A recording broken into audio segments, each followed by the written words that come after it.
Buonasera da Sicilia 24, le principali notizie. Palermo, movida blindata, ci saranno 3 zone rosse nelle zone più a rischio, il ministro Piantedosi manda 24 agenti in più. Omicidio di Paolo Taormina a Palermo, il killer, reo confesso Maranzano resta in carcere, non risponde ai giudici su eventuali complici. Comiso, arrestato Faccia d'Angelo, il latitante Stracquadaino.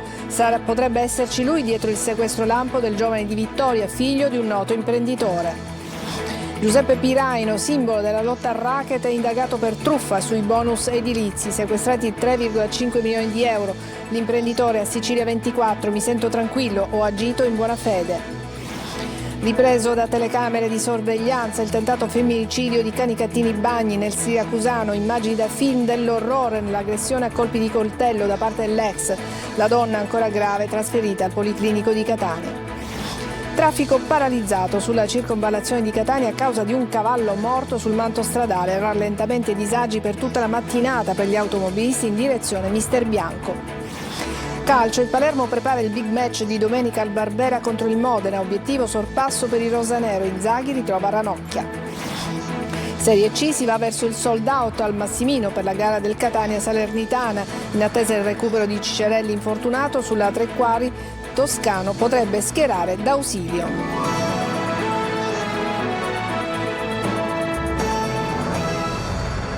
Bentrovati. Dopo gli ultimi episodi di violenza e l'omicidio di Paolo Taormina, un piano straordinario di controllo del territorio che in 3 mesi diventerà strutturale a Palermo. È stato il piano illustrato al ministro Piantedosi, al presidente della regione e al sindaco Volati a Roma per chiedere più sicurezza. Maglio Viola.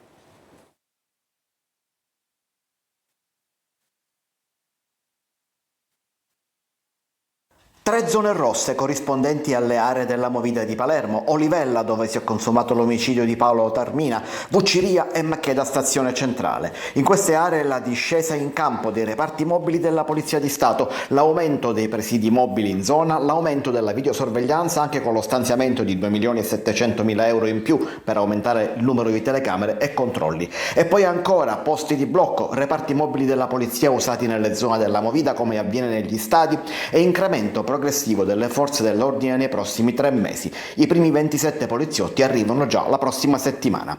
La sicurezza a Palermo si fa così, secondo quanto deciso nel vertice romano fra il ministro Piantedosi e il presidente della regione Schifani e il sindaco La Galla. Non ci saranno i presidi fissi chiesti dai commercianti, ma cresceranno quelli mobili e saranno parecchi e visibili come forma di prevenzione. Raddoppiano le assunzioni nella Polizia Municipale di Palermo e il sistema della control room della città si doterà ancora di altre telecamere e sarà messo in linea con il Sistema Nazionale di Pubblica Sicurezza per individuare subito i soggetti sottoposti a DASPO urbano che non lo rispettano e garantire interventi mirati. I controlli nei quartieri a rischio, come quello di oggi allo Zen, diventeranno periodici e senza preavviso. Inoltre nelle zone rosse potranno essere stabiliti sgomberi in caso di assembramenti eccessivi o chiusura dopo l'1 di notte se il prefetto o il questore ne ravvederanno la necessità. Domani intanto sarà lutto cittadino nella giornata dei funerali di Paolo Taormina, il giovane assassinato nella notte fra sabato e domenica all'Olivella, un lutto al quale parteciperà anche la comunità portuale con un triplice fischio dalle navi ormeggiate al porto di Palermo. E a proposito dell'omicidio di Paolo Taormina a Palermo, il suo killer Gaetano Maranzano resta in carcere. È stata disposta la custodia cautelare. Il 28enne, reo confesso dell'uccisione del giovane, ribadisce di essere stato lui a sparare, poi però resta in silenzio sulle altre domande dei giudici. Intanto maxi blitz delle forze dell'ordine nel quartiere Zen. Marco Gullà. Ha solamente detto davanti ai giudici che a sparare e uccidere Paolo Taormina è stato lui. Gaetano Maranzano, 28 anni, reo confesso, davanti al giudice per le indagini preliminari, ha ribadito quanto detto ai carabinieri e ai pubblici ministeri durante l'interrogatorio. Il GIP non ha convalidato il fermo, ma accogliendo l'istanza della procura ha disposto ovviamente il carcere per Maranzano. Il 28enne dello Zen ha aggiunto che la pistola calibro 9 con la quale ha sparato al giovane barman è quella trovata nel corso della perquisizione. Poi sull'identità l'identità degli amici che lo accompagnavano e su altre domande poste dal giudice Maranzano ha fatto solo silenzio. Ha inoltre omesso di raccontare la lite precedente all'omicidio quando un suo amico ha schiaffeggiato un cliente. Il reo confesso ha raccontato di aver avuto una lite verbale con Taormina durata parecchi secondi e invece le immagini mostrano un gesto fulmineo. Gli investigatori non credono nemmeno al movente passionale. Intanto allo Zen un maxi blitz di polizia, carabinieri e guardia di finanza ha portato all'arresto di un uomo per spaccio di droga e alla denuncia di 9 persone, una per porto abusivo di coltelli, una per guida senza patente recidiva e 7 per occupazione abusiva. Eseguite perquisizioni in 4 abitazioni, recuperato un pugnale con lama di 20 centimetri. Circa 300 uomini hanno preso parte al servizio che ha previsto la completa cinturazione del quartiere con numerosi posti di blocco e di controllo per monitorare i transiti e identificare un elevato numero di persone. A Trapani i carabinieri hanno arrestato 3 persone che avevano allestito una piazza di spaccio nelle case popolari. La droga veniva venduta in un appartamento blindato con pesanti grate e un portone in ferro sfondato dai vigili del fuoco grazie a uno speciale divaricatore idraulico. Simona Mazzone. Si nascondevano nelle case popolari di Fontanelle Sud, nel Trapanese, 2 diciottenni e una 52enne che qui avevano organizzato una fiorente piazza di spaccio. I 3 pusher sono stati arrestati dai carabinieri che durante le perquisizioni domiciliari hanno trovato i narcotici commercializzati, documentando con queste immagini l'esistenza in uno dei 2 appartamenti di un vero e proprio bunker della droga. Nell'abitazione blindata con pesanti grate e un portone in ferro munito di feritoia, lo spacciatore turnista effettuava scambi di droga e soldi, comodamente seduto ad una scrivania con dosi sistemate e pronte per essere cedute e mazzette di soldi, con la certezza di poter sorvegliare il perimetro del Palazzo Popolare grazie al complesso sistema di videosorveglianza di cui era stata dotata la piazza di spaccio. Circa 30 carabinieri con il supporto dei cinofili e dei vigili del fuoco hanno prima circondato l'edificio e rimosso i sistemi di difesa allestiti dai criminali che impedivano l'accesso al bunker. Eccoli mentre sfondano la porta con un divaricatore idraulico.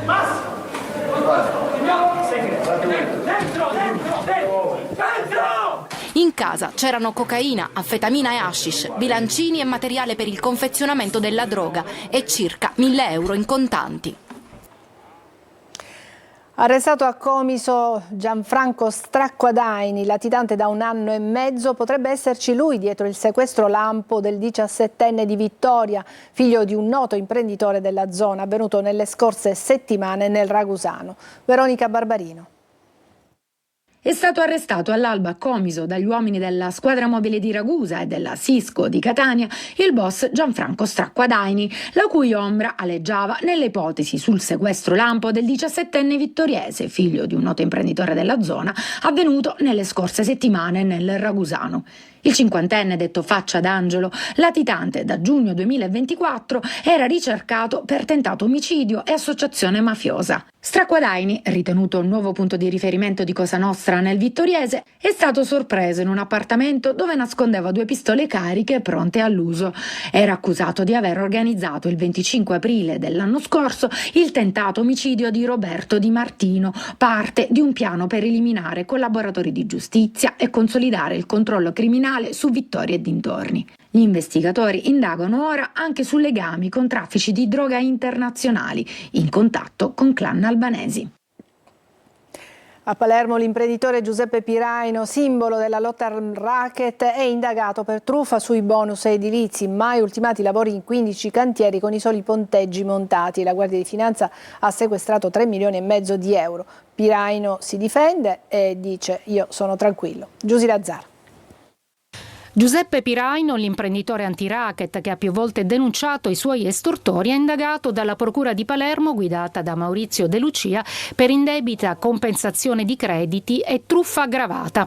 Le indagini, nate da un esposto presentato nel luglio del 2023 da una palermitana proprietaria di un appartamento, hanno portato a scoprire 15 truffe avvenute nel 2021 legate ai bonus edilizi per il rifacimento delle facciate. La Guardia di Finanza ha subito iniziato iniziato le verifiche. Da qui è scattato il sequestro di beni nei confronti di Piraino, legale rappresentante della Mosina Costruzioni SRL, per 3,5 milioni di euro.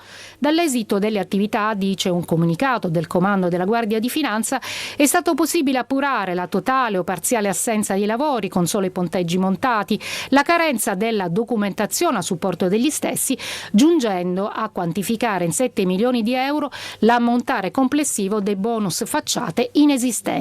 Secondo l'inchiesta, Piraino non avrebbe mai maturato il credito d'imposta derivante dalla cessione dei crediti da parte del condominio, dato che i lavori sono risultati incompleti. Dal canto suo, l'imprenditore si dice lontano da chi truffa. Qui mi sento tranquillo, ho agito in buona fede, non ho toccato soldi dei miei committenti per andarmi a fare i miei investimenti all'estero, non mi sono comprato oro e neanche orologi di valore. Ma ripeto, qua hanno sequestrato dei crediti che non si riescono a monetizzare per dei lavori che non si riescono a portare avanti. E cosa devo fare? Mi impicco. E ci sarebbero altri appalti gestiti dalla Mosina Costruzioni che seguivano la stessa prassi nel prevedere di incassare attraverso lo sconto in fattura crediti d'imposta illegittimi, cedendoli in parte per monetizzarli e utilizzarli in parte come compensazione. Recentemente Piraino aveva aderito al movimento controcorrente del deputato regionale Ismaele Lavardera, che in una nota fa sapere che ritiene tendenziosi gli accostamenti al movimento e chiede che la Procura vada fino in fondo nell'inchiesta. Il tentato femminicidio di Cattini Bagni nel Siracusano è stato ripreso alle telecamere di videosorveglianza. La donna accoltellata dall'ex è tuttora ricoverata in gravi condizioni ed è stata trasferita al Policlinico di Catania. Francesco Aloi. È ancora in gravi condizioni, stabile ma sempre in prognosi riservata. Per questo i medici hanno deciso di trasferire la 33enne, accoltellata dall'ex Canicattini Bagni, dall'Umberto I di Siracusa al Policlinico di Catania. Ad aspettarla a casa ci sono anche 2 figli, di 8 e 9 anni. Secondo indiscrezioni investigative, la scena del tentato femminicidio è stata ripresa da una telecamera di videosorveglianza. Le immagini sembrerebbero tratte da un film dell'orrore. La donna finisce il turno di lavoro, sale in auto con una collega e poi l'aggressione. Una ventina di coltellate in diverse parti del corpo, per fortuna senza colpire organi vitali. Una furia che forse l'uomo covava già da tempo. La donna, infatti, meno di un mese fa lo aveva denunciato. A fermare la violenza di lunedì è stato l'intervento di 3 minorenni, 3 fratelli che si trovavano a casa. Il 34enne fermato è in attesa della convalida del GIP e dovrà essere operato alla mano per una lesione, conseguenza della furia scagliata contro la donna. Venerdì sera a Canicattini ci sarà una fiaccolata per ribadire il no alla violenza, un comune di 6.000 abitanti dove in passato sono state uccise 2 donne, Maria Tonne e Laura Petrolito, gli autori uomini che dicevano di amarle.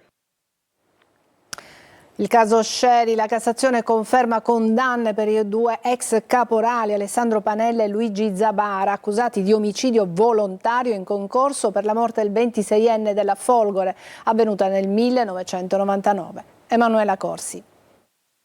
22 anni per Alessandro Panella, 9 anni e 9 mesi per Luigi Zabara. Sono definitive le condanne per i 2 ex caporali della Folgore accusati di concorso nell'omicidio volontario di Emanuele Scieri, il paracadutista di leva originario di Siracusa, trovato senza vita nella caserma Gamerra di Pisa il 16 agosto 1999.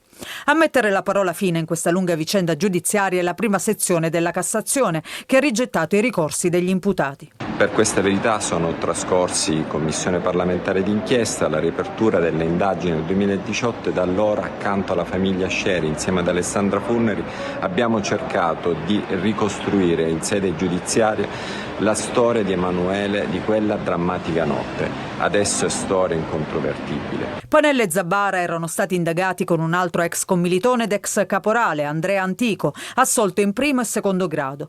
Per la procura di Pisa, Scieri fu vittima di nonnismo. I 2 imputati, la sera del 13 agosto del 99, dopo averlo fatto spogliare e averlo picchiato, lo avrebbero obbligato a salire sulla torre di asciugatura dei paracaduti. Con gli scarponi avrebbero fatto pressione sulle nocche delle sue dita, facendolo cadere da diversi metri di altezza. Secondo le perizie, il giovane morì dopo qualche ora di agonia. Un soccorso immediato avrebbe potuto salvarlo. Breve pausa, a tra poco.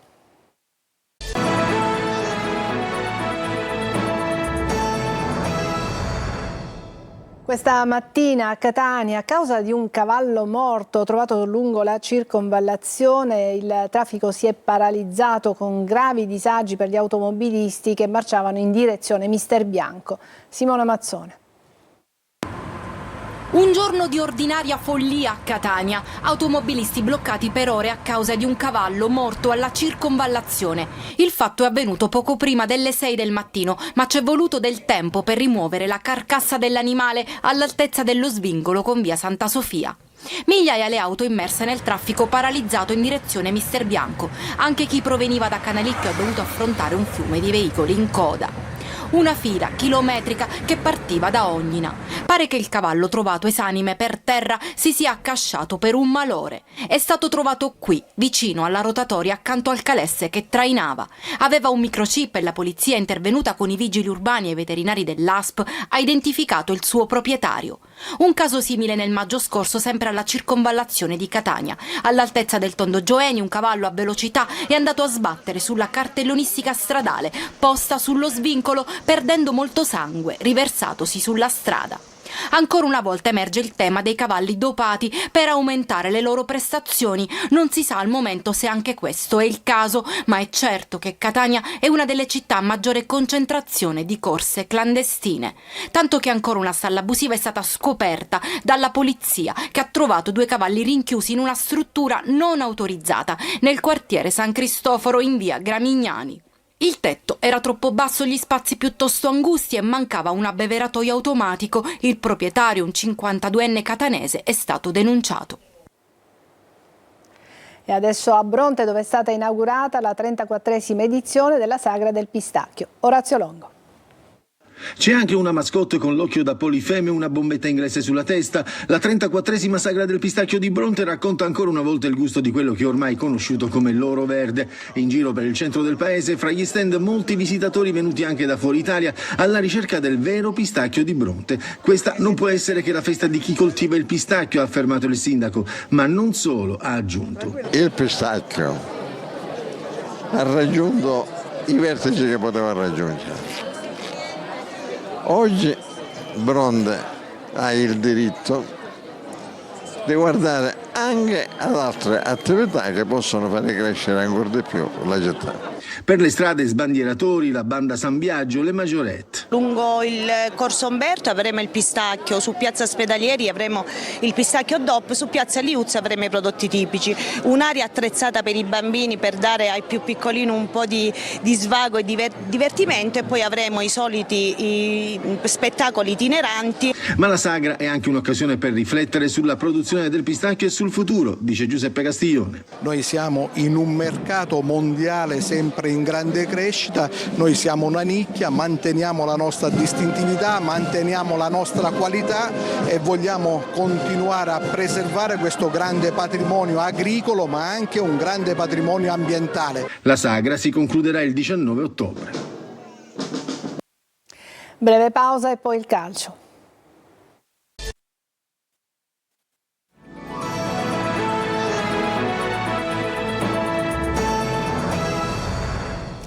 Eccoci al calcio, il Palermo sta preparando la gara di domenica al Barbera contro il Modena. Sentiamo Marco Gullà.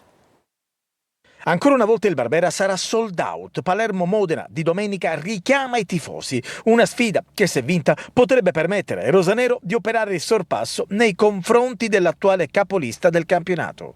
Il Modena è comunque squadra solida e ben organizzata, con l'ex Di Mariano che verrà a Palermo non solo per salutare amici e parenti. Per il rosanero ripresa degli allenamenti a Torretta, Inzaghi ritrova anche i nazionali come Poyampalo e Joronen, ma la notizia che i tifosi rosanero aspettavano è il ritorno ritorno di Filippo Ranocchia, che ha saltato le ultime 3 gare di campionato dopo il problema muscolare accusato a Udine in Coppa Italia.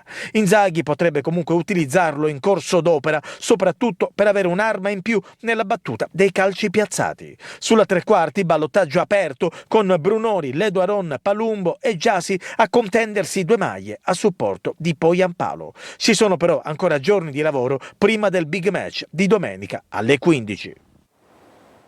E c'è una notizia che riguarda il Palermo. Alessio Dionisi non è più legato al club rosanero, ha rescisso consensualmente il contratto. E adesso andiamo al Catania e alle ultime novità con Francesco Triolo. Il Catania tira un sospiro di sollievo. L'infortunio accusato da Emanuele Ciccerelli, uscito dopo 35 minuti a Giuliano con una borsa di ghiaccio su un ginocchio, non sembra particolarmente serio. Come comunicato dal club, l'attaccante rossazzurro si è sottoposto ad accertamenti e gli esami strumentali hanno escluso lesioni muscolari. Il giocatore rossazzurro svolgerà nei prossimi giorni un programma di lavoro differenziato e, se una lunga attesa sembra scongiurata, resta però da valutare la disponibilità del numero 10 per il big match di domenica al Massimino contro la Salernitana, ed è proprio sulla tre quarti che nascono quindi i dubbi maggiori per Mimmo Toscano. L'assenza di Ciccerelli apre a nuovi scenari, come quello dell'impiego dal primo minuto di D'Ausilio, che sinora si è visto da titolare solo in un'occasione a Cosenza, poi sempre da subentrato. Per l'ex Avellino quello con la Salernitana è quasi un derby e potrebbe essere l'occasione giusta per entrare nel cuore del Massimino, vista l'importanza della partita. Per il resto Toscano dovrebbe confermare il blocco difensivo che dovrà arginare Inglese e compagni. Intanto prosegue a buon ritmo la prevendita, entrambe le curve sono sold out, restano pochi biglietti per le 2 tribune e questo il termometro per capire quanto sia alta l'attesa per la gara di domenica. È tutto, grazie per averci seguito, buona serata.